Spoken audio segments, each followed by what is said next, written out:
Hello everyone, मैं अंकुर Mishra एडुश्योर point online classes में आप लोगों का एक बार फिर से स्वागत करता हूं। लास्ट वीडियो में हम लोगों ने वृद्धि एवं विकास के सिद्धांतों के बारे में विस्तृत से चर्चा की थी। उसमें से कुछ सिद्धांत हम लोगों ने कुछ प्रिंसिपल देख लिए थे, समझ लिए थे, ठीक है।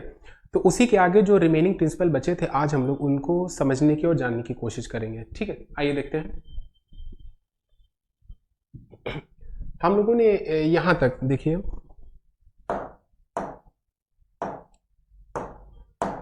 सामान्य से विशिष्ट क्रियाओं का सिद्धांत यहां तक हम लोगों ने देख लिया था, है ना। आज अभी जो हम लोग रिमेनिंग प्रिंसिपल डिस्कस करने हैं वो प्रिंसिपल ऑफ इंटीग्रेशन है, प्रिंसिपल ऑफ इंटरलेशन है और principle of interaction between heredity and environment है और समान प्रतिमान का सिद्धांत है, ठीक है।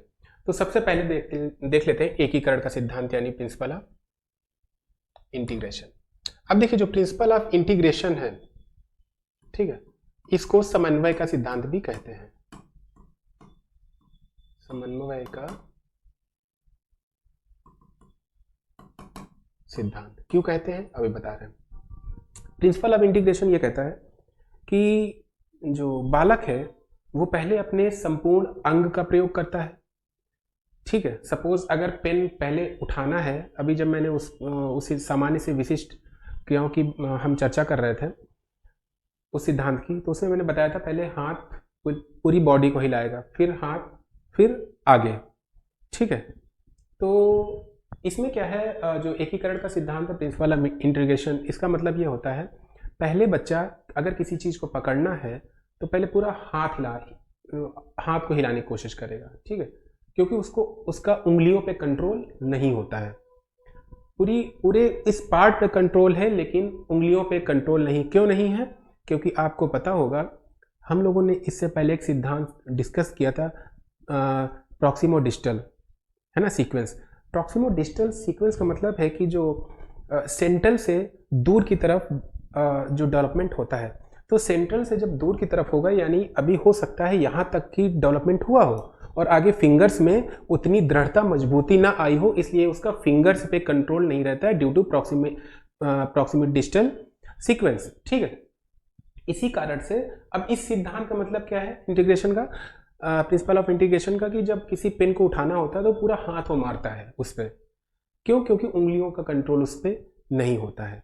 फिर जैसे जैसे डेवलपमेंट होता है उसके बाद क्या होता है, उसका उंगलियों पे भी कंट्रोल आ जाता है। लेकिन किसी पेन को पकड़ने के लिए सिर्फ हाथ और उंगलियों पे चलना ही काफी नहीं है, हमें इनका जो है इन दोनों में बॉन्डिंग होनी चाहिए। किसमें? हाथ और फिंगर्स में, है ना। पता लगे फिंगर्स कहीं और जा रही, हाथ हम इधर करने की कोशिश कर रहे हैं, यानी जिस डायरेक्शन में हैंड जा रहा है उसी डायरेक्शन में फिंगर जाएं और पेन को उठाएं।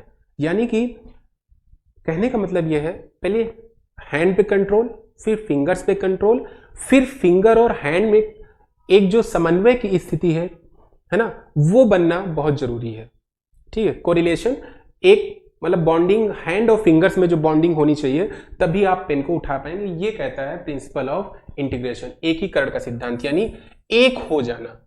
मतलब है किसी काम को करने के लिए जब बॉडी के पार्ट्स, जितनी भी हमें अंगों की आवश्यकता है, वो सारे एक साथ समन्वय करने लगे, वो एकीकृत हो जाए काम करने के लिए, तो उसे क्या कहते हैं? एकीकरण का सिद्धांत, ठीक है। चलिए, पेन को उठाने में सिर्फ हाथ और उसमें जैसे अभी हम पढ़ा रहे हैं तो पढ़ाने में क्या है, आंखों हाथों का, है ना, इनका समन्वय होना चाहिए। तो जैसे पढ़ाते टाइम आंख हाथ लिखने के लिए और बोलने के लिए स्पीच, इन तीनों का समन्वय जब बच्चा कर लेगा तो वो कोई चीज समझा पाएगा। तो ये क्या हो गया एग्जाम्पल प्रिंसिपल ऑफ इंटीग्रेशन का, ठीक है। तो जो जैसा टास्क है, जो जैसी एक्टिविटी है, उस एक्टिविटी में बॉडी के कितने ऑर्गन्स, कितने पार्ट यूज हो रहे हैं, उनका जब आपस में बच्चा समन्वय करना सीख जाता है तो उसे कहते हैं एकीकरण। जैसे क्रिकेट की बात कर लें, क्रिकेट में क्या है, हैंड आई कोऑर्डिनेशन बहुत जरूरी होता है ना, मतलब कि आंखों में और हाथों का समन्वय बहुत जरूरी होता है। तो सिर्फ आप बैट पकड़े हैं, सिर्फ आंख से देख रहे हैं, लेकिन बैट नहीं बच्चा चला पा रहा है, हो सकता है शुरू में वो ना चला पाए, लेकिन जैसे जैसे उसका ग्रोथ और डेवलपमेंट होगा तब वो चीज डेवलप हो जाती है। तो उसको पता है कि बॉल आएगी तो कैसे उस बॉल को किस तरफ मारना है, तो उसमें हैंड आई कोऑर्डिनेशन की बहुत जरूरी होती है। तो इस प्रकार से बहुत सारे ऐसे मतलब जैसे जैसे टास्क आते हैं उस प्रकार से बच्चा खेलता है, कूदता है और अपने बॉडी में कोऑर्डिनेशन लाने की कोशिश करता है। ठीक है, तो ये है एकीकरण का सिद्धांत, प्रिंसिपल ऑफ इंटीग्रेशन। अगला आ जाता है परस्पर संबंध का सिद्धांत, यानी प्रिंसिपल ऑफ इंटर रिलेशन। समझिएगा, इंपॉर्टेंट है। प्रिंसिपल ऑफ इंटर रिलेशन क्या कहता है कि देखिए, विकास की कितनी दिशाएं होती हैं, समझिए। शारीरिक विकास, ठीक है, मानसिक विकास यानी मेंटल डेवलपमेंट, सामाजिक विकास यानी कि सोशल डेवलपमेंट, फिर आ जाता है संवेगात्मक विकास। ठीक है, अब प्रिंसिपल ऑफ इंटर रिलेशन जो डेवलपमेंट का ये सिद्धांत है, उसका ये कहना है इनमें से अगर किसी एक का भी विकास आपका बेहतर तरीके से हुआ है, चाहे शारीरिक विकास बेहतर हुआ हो, चाहे मानसिक विकास बेहतर हुआ हो, या सामाजिक विकास या संवेगात्मक विकास, इनमें से अगर एक का विकास बेहतर हुआ है तो उसका इफेक्ट, सपोज शारीरिक विकास हमारा बहुत बेहतर हुआ है, तो इस सिद्धांत के अनुसार उसका इफेक्ट जो है अन्य दिशाओं पर भी पड़ता है, यानी अन्य जो पक्ष है विकास के, उन पर भी उस चीज का इफेक्ट पड़ता है। यानी शारीरिक विकास बेहतर है तो हो सकता है आपका सामाजिक विकास भी बेहतर हो, अगर मानसिक विकास बेहतर है तो हो सकता है आपका संवेगात्मक विकास भी बेहतर हो। ठीक है, कहने का मतलब है एक विकास की अगर एक डेवलपमेंट, एक पक्ष का जो विकास है वो अगर बेहतर तरीके से हो रहा है तो उसका पॉजिटिव इफेक्ट दूसरे विकासों पर भी पक्षों पर पड़ेगा। ठीक है, ये कहने का मतलब है। इसी कारण से क्या होता है कि अगर किसी बच्चे का मानसिक विकास बहुत अच्छा है या बहुत उसकी बुद्धि जो है औसत बच्चों से अच्छी है, तो उसका सामाजिक विकास भी बहुत अच्छा होता है। वो लोगों से मिलना जुलना चाहता है, लोगों से बात करना चाहता है, लोगों के विचार जानना चाहता है, यानी कि उसका सामाजिक विकास अच्छा है। यानी जो उसका मानसिक विकास था उसका इफेक्ट कहाँ पड़ा, उसके सामाजिक विकास पर। ठीक है, तो ये परस्पर संबंध का सिद्धांत ये है कि जो विकास के जितने भी पक्ष होते हैं उनमें आपस में परस्पर संबंध होता है, यानी एक कमजोर हुआ तो हो सकता है दूसरा कमजोर हो जाए, अगर एक अच्छा है तो हो सकता है दूसरे विकास के पक्ष भी बेहतर हो जाए। अगला हमारा क्या है, वंशानुक्रम तथा वातावरण की अंतःक्रिया का सिद्धांत, यानी principle of interaction between heredity and environment. ठीक है, इसका मतलब क्या है, साफ साफ दिख रहा है कि वंशानुक्रम और वातावरण जब आपस में इनकी अंतःक्रिया होगी तो बालक का विकास होगा। यानी आप कह सकते हैं कि वातावरण प्लस वंशानुक्रम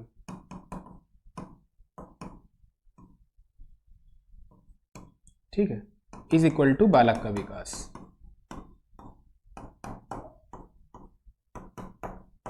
ठीक है, यानी environment, heredity is equal to development. अब इसमें कुछ चीजें हैं, समझ लीजिए। देखिए, ठीक है, दोनों की अंतःक्रिया में बालक का विकास होता है, लेकिन दोनों का एक अच्छे रेशियो में अंतःक्रिया करना बहुत जरूरी है। जैसे कि एक अच्छे वंशानुक्रम के अभाव में, मतलब वंशानुक्रम बहुत बेहतर नहीं है, लेकिन वातावरण फिर आप चाहे जितना अच्छा दे दीजिए बालक का विकास नहीं होगा। वाइस एंड वर्सा, कि वातावरण आप चाहे जितना अच्छा दीजिए, वंशानुक्रम, अच्छे वंशानुक्रम का अभाव है, बालक का विकास नहीं होता। उसी प्रकार से वंशानुक्रम चाहे जितना अच्छा हो, अगर आपने वातावरण अच्छा नहीं दिया, ठीक है, तो भी बालक का विकास नहीं होगा। एग्जाम्पल के माध्यम से समझते हैं। एक बच्चा है, ठीक है, वंशानुक्रम के हिसाब से जो है उसके फादर, मदर और ग्रैंडफादर, ग्रैंड मदर, है ना, ये लोग बहुत ही इंटेलेक्चुअल, मेंटली बहुत स्ट्रांग थे, तो ऑब्वियस सी बात है वो चीज़ बच्चे में भी आएगी। तो वंशानुक्रम की नज़रिए से देखा जाए तो वो बहुत बेहतर है, लेकिन जिस इन्वायरमेंट में है वो, हो सकता है उसका जन्म के बाद वो ऐसे इन्वायरमेंट में पड़ गया हो, आसपास बहुत गंदा माहौल, आसपास वातावरण नहीं अच्छा है, उसे खाने पीने की चीज़ें नहीं अच्छी मिल रही हैं, माहौल वो पॉजिटिव नहीं है, तो भी बालक का विकास, यानी वंशानुक्रम चाहे जितना अच्छा बेहतर हो जाए, अगर आसपास का माहौल, आसपास का वातावरण नहीं सही है, तब भी बालक का विकास नहीं हो पाएगा ठीक से।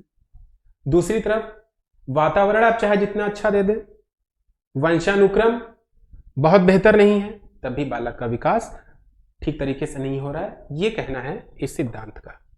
ठीक है। और वंशानुक्रम का काम क्या है? वंशानुक्रम क्या करता है? वंशानुक्रम, आप इस चीज से समझिए, वंशानुक्रम एक विकास की एक सीमा तय कर देता है, समझिएगा।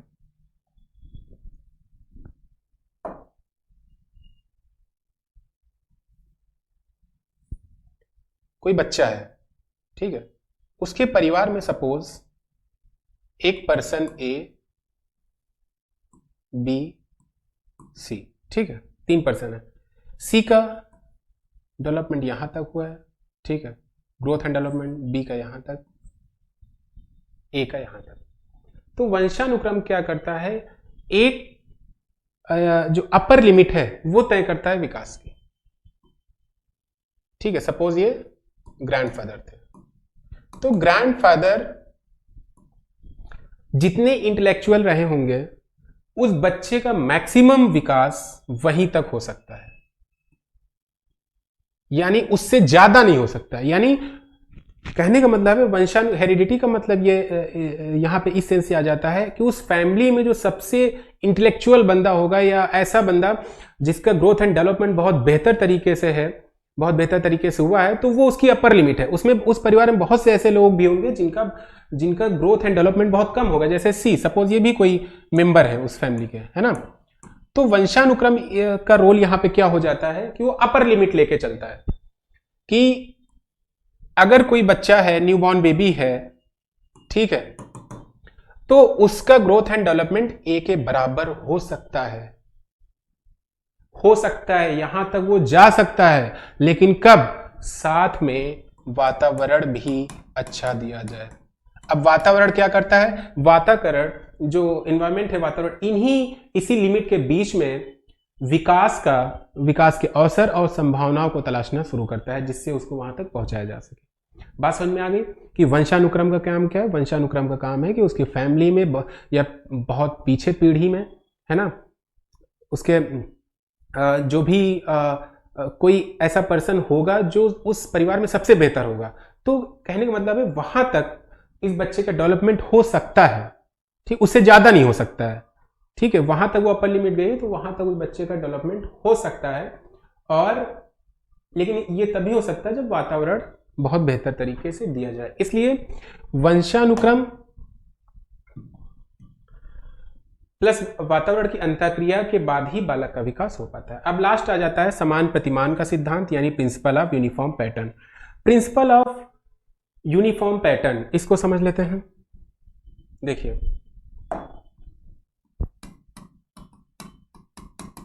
समान प्रतिमान का सिद्धांत, यानी प्रिंसिपल ऑफ यूनिफॉर्म पैटर्न। ठीक है, इसका बस इस विकास के सिद्धांत को इस तरह समझिए, जो जैसा है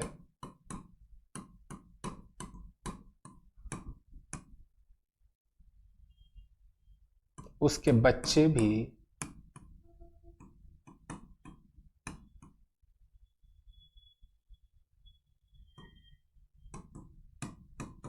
वैसे ही होंगे। अब जो जैसा है का मतलब यहां पे इस सेंस से लीजिएगा प्रजाति, जो जैसा है यानी बिल्ली है, ठीक, बच्चे भी वैसे होंगे, यानी यहां पैटर्न की बात हो रही है। जो जैसा है वो अगर किसी बच्चे को जन्म देगा तो वो अपने जैसे ही को ही जन्म देगा। कहने का मतलब यह है बिल्ली का बच्चा बिल्ली उसी पैटर्न पे होगा,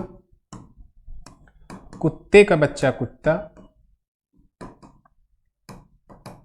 यानी छोटा डॉगी, चूहे का बच्चा चूहा, और मनुष्य का बच्चा मनुष्य। ठीक है, यानी जो बिल्ली का पैटर्न है वो जब किसी बच्चे को जन्म देगी वो भी बिल्ली का ही पैटर्न होगा। डॉगी किसी बच्चे को जन्म देगा तो वो डॉगी का पैटर्न ही होगा। चूहे में चूहे का पैटर्न होगा, और मनुष्यों में मनुष्य का पैटर्न। हाँ, मनुष्यों में ये हो, देखिए अब देखिए दुनिया के किसी भी स्थान में मनुष्य का बच्चा होता है, ऐसा तो नहीं उसके 3 हाथ हो जाते हैं, या हमारे यहाँ पे हम लोग को 2 हाथ है तो वहाँ 3 हाथ हो जाएंगे, हमारे 2 आंखें तो किसी और जगह होगा तो 4 आंखें हो जाएंगी, ऐसा नहीं है। पैटर्न सेम रहता है, इस चीज को समझिए आप लोग, पैटर्न सेम रहता है। लेकिन हाँ, ग्रोथ एंड डेवलपमेंट में इफेक्ट पड़ता है क्लाइमेट के हिसाब से। कहीं के आपने देखा होगा, जैसे कैरेबियाई लोग हैं, वेस्ट इंडीज के, बहुत हाइट लंबी होती है, वहां के क्लाइमेट का। हम लोगों के यहाँ एक एवरेज है ना, हाइट कम है ना ज्यादा है। चाइना में आप जाएंगे तो हाइट बहुत कम है, और उनका जो फिजिकल डेवलपमेंट है वो भी बहुत कम है ना। तो ये क्लाइमेट का जगह जगह के जो जलवायु है उसका असर पड़ता है, लेकिन पैटर्न सेम रहता है। ऐसा नहीं है कोई दूसरी जगह हजारों किलोमीटर दूर रह रहा है तो उसके जो है 3 हाथ हो जाएंगे, 2 मुंह हो जाएंगे, ऐसा कुछ नहीं है। यानी पैटर्न सेम रहेगा। हाँ, ग्रोथ एंड डेवलपमेंट में इफेक्ट पड़ सकता है, ठीक है। तो ये है समान प्रतिमान का सिद्धांत। क्या है? जो जैसा है उसके बच्चे भी वैसे होंगे।